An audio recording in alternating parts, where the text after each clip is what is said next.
జీవనము, హ్యాబిటేషన్ అంటారు దానిని. హ్యాబిటేషన్ అంటే అర్థం ఏమిటంటే, ఈ జీవించేటువంటి శక్తి ఏదైతే పెరుగుతుందో ఎదుగుతుందో అది మన మట్టిలో శక్తి ఉన్నది కాబట్టి మనకేం చేస్తుందంటే అది ఆహారాన్ని ఇస్తుంది.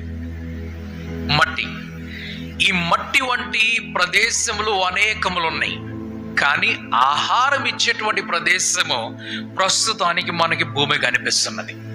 మనం ఇక్కడున్నాం. సో రెండవది, దేవుడు మానవులను సృజించినప్పుడు ఈ భూమి మీద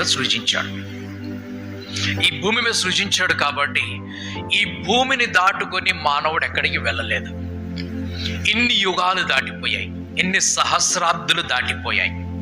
బైబిల్ చరిత్ర మనం చూస్తున్నట్లయితే మానవుడి యొక్క చరిత్ర 6500 సంవత్సరాలు.